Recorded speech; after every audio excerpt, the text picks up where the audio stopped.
Hi, everyone. 2 years ago, my life changed forever. My wife, Kelsey, and I welcomed our daughter, Leela, into the world. Now, becoming a parent is an amazing, amazing experience. Your whole world changes overnight, and all of your priorities change immediately, so fast that it makes it really difficult to process sometimes. Now, you also have to learn a tremendous amount about being a parent, like, for example, how to dress your child. This was new to me. This is an actual outfit. I thought this was a good idea. And even Leela knows that it's not a good idea.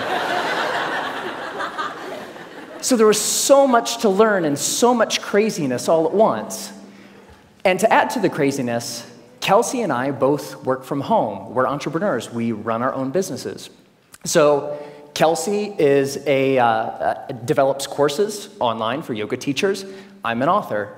And so I'm working from home. Kelsey's working from home. We have an infant, and we're trying to make sure that everything gets done that needs done. And life is really, really, really busy. And a couple weeks into this amazing experience, when the sleep deprivation really kicked in, like around week 8, I had this thought, and it was the same thought that parents across the ages, internationally, everybody has had this thought, which is, I am never going to have free time ever again. And somebody said it's true. Yeah, it's not exactly true, but it feels really, really true in that moment.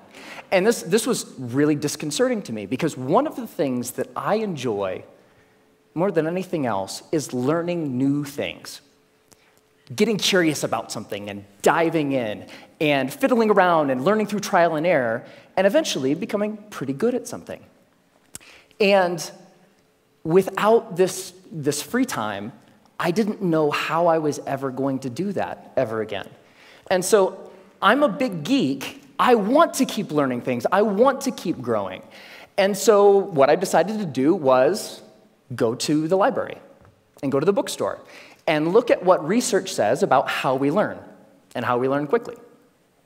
And I read a bunch of books, I read a bunch of websites, and trying to answer this question: how long does it take to acquire a new skill? You know what I found? 10,000 hours. Anybody ever heard this? 10,000. It takes 10,000 hours. If you want to learn something new, if you want to be good at it, it's going to take 10,000 hours to get there. And I read this in book after book and website after website, and my mental experience of reading all of this stuff was like, no! I don't have time. I don't have 10,000 hours. I am never going to be able to learn anything new ever again. But that's not true. So 10,000 hours, just to give you a rough order of magnitude, 10,000 hours is a full-time job for 5 years.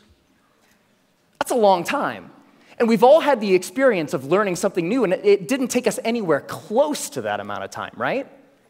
So what's up? There's something kind of funky going on here. What the research says and what we expect and have experiences, they don't match up. And what I found, here's the wrinkle. The 10,000-hour rule came out of studies of expert-level performance. There was a professor at Florida State University. His name is K. Anders Ericsson. He's the originator of the 10,000-hour rule. And where that came from is he studied professional athletes, world-class musicians, chess grandmasters, all of these ultra-competitive folks in ultra-high-performing fields, and he tried to figure out how long does it take to get to the top of those kinds of fields.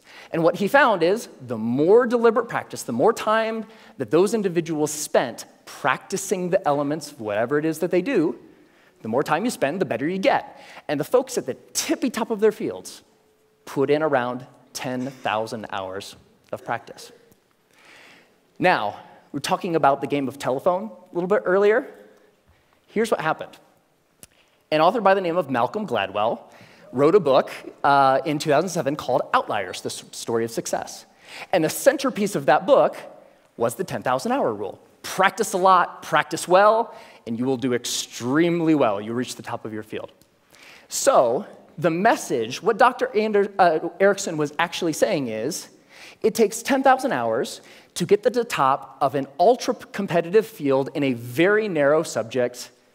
That's what that means. But here's what happened. Ever since Outliers came out, immediately came out, reached the top of the bestseller list, stayed there for 3 solid months. All of a sudden, the 10,000-hour rule was everywhere. And a society-wide game of telephone started to be played. So this message, it takes 10,000 hours to reach the top of an ultra-competitive field, became, it takes 10,000 hours to become an expert at something. Which became, it takes 10,000 hours to become good at something. Which became, it takes 10,000 hours to learn something. But that last statement, it takes 10,000 hours to learn something, it's not true. It's not true. So, what the research actually says, if I spend a lot of time here at the CSU library in the cognitive psychology stacks, because I'm a geek. And when you actually look at the studies of skill acquisition, you see over and over and over a graph like this.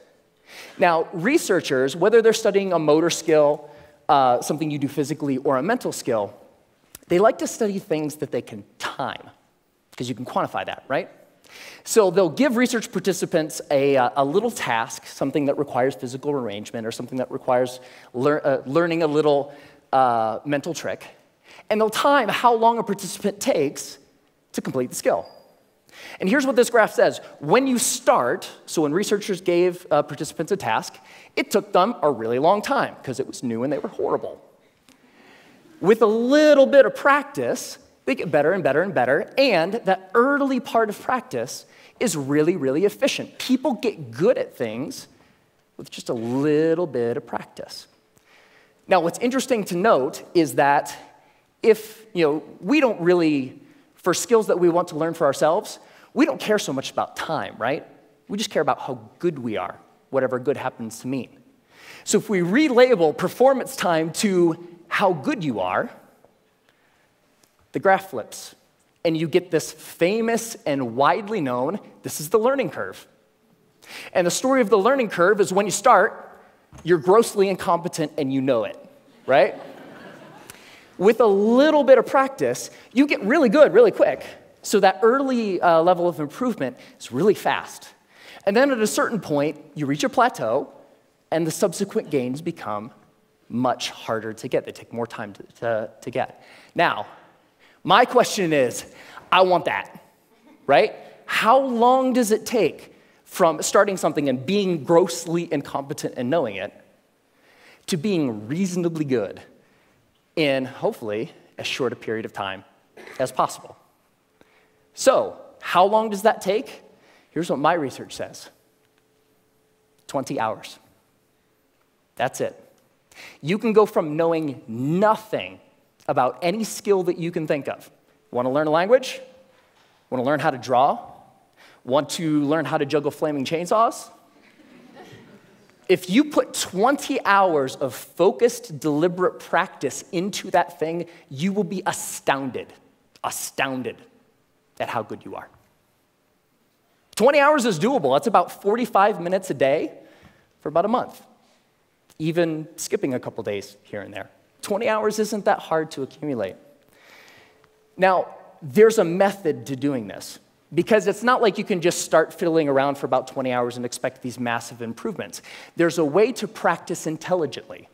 There's a way to practice efficiently that will make sure that you invest those 20 hours in the most effective way that you possibly can. And here's the method. It applies to anything.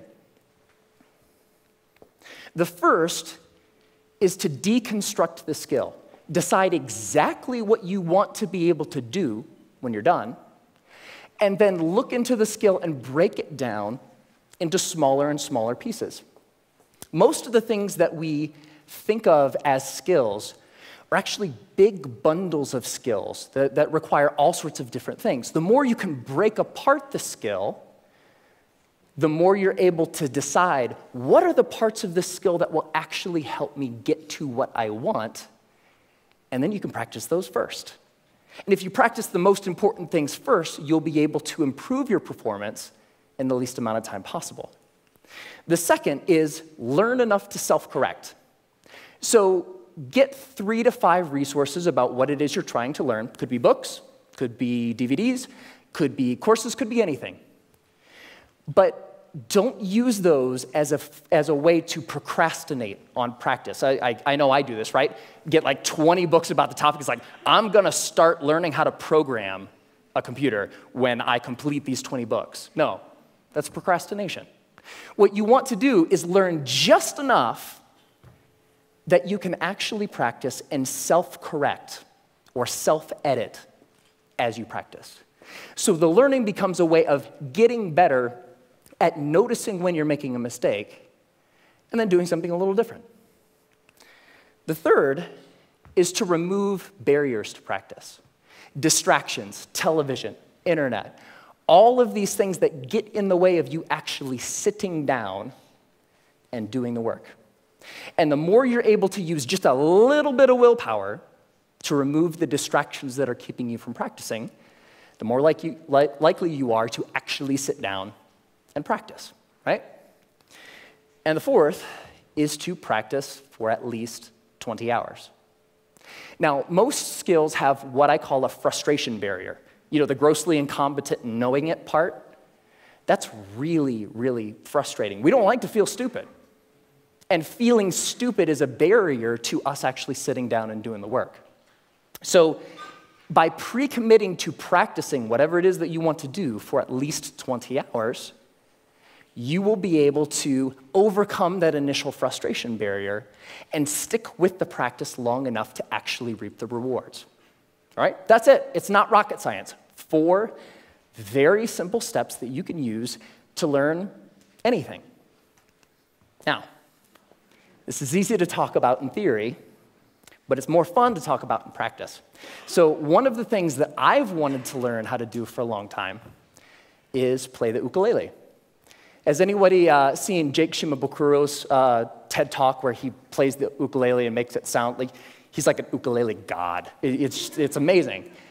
It's like, I saw that, it's like, that is so cool. It's such a neat instrument. I would really like to learn how to play. And so I decided that to test this theory, I wanted to put 20 hours into practicing the ukulele and see where we got. And so the first thing about playing the ukulele is in order to practice, you have to have one, right?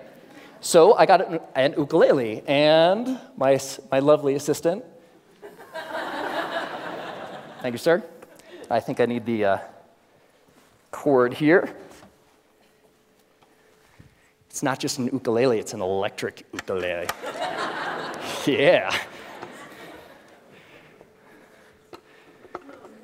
So the first couple hours are just like the first couple hours of anything. You have to get the tools that you're using to practice. You have to make sure that they're available.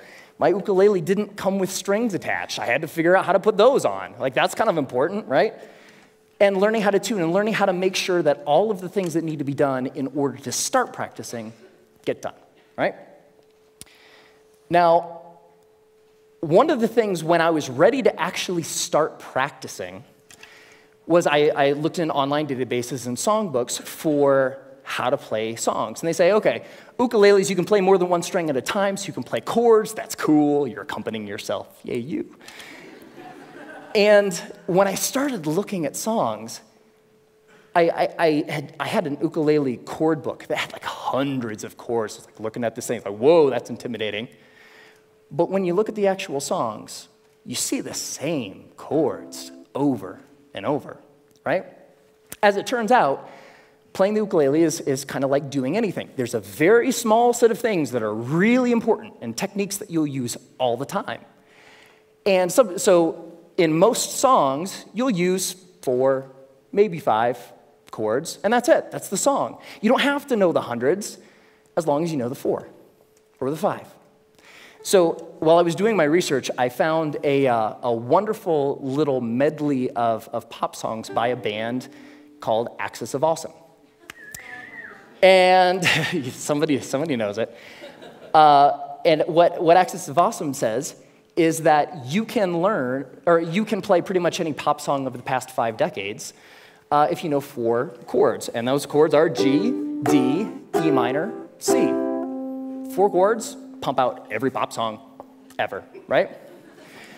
So I thought, this is cool. I would like to play every pop song ever. So that was the first song I decided to learn. And I would like to actually share it with you. Ready? All right.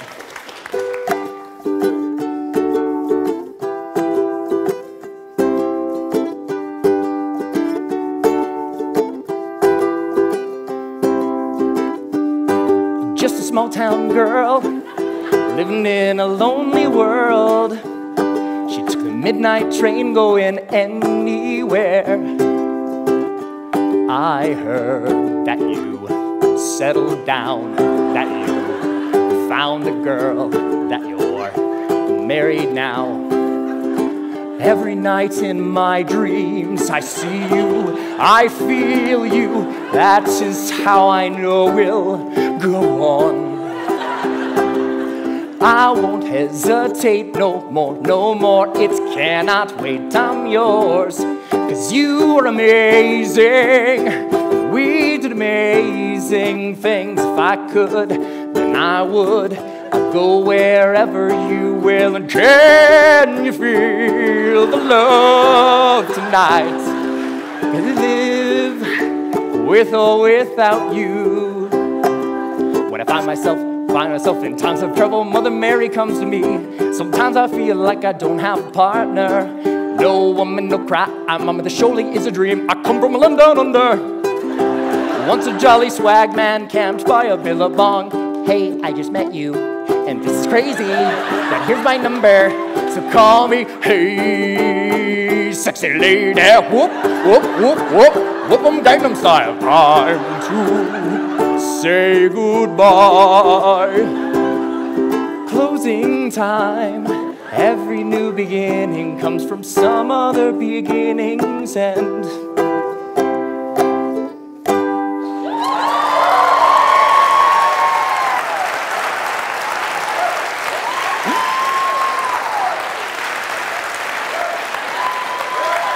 Thank you. Thank you. I love that song. And I have a secret to share with you. So by playing that song for you, I just hit my 20th hour of practicing the ukulele. Thank you.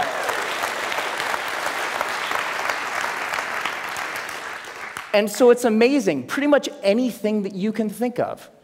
What do you want to do? The major barrier to learning something new is not intellectual. It's not the process of you learning a bunch of little tips or tricks or things. The major barrier is emotional. We're scared. Feeling stupid doesn't feel good. In the beginning of learning anything new, you feel really stupid. So the major barrier is not intellectual, it's emotional. But put 20 hours into anything. Doesn't matter. What do you want to learn? You want to learn language? You want to learn how to cook? You want to learn how to draw? What turns you on? What lights you up? Go out and do that thing. It only takes 20 hours. Have fun.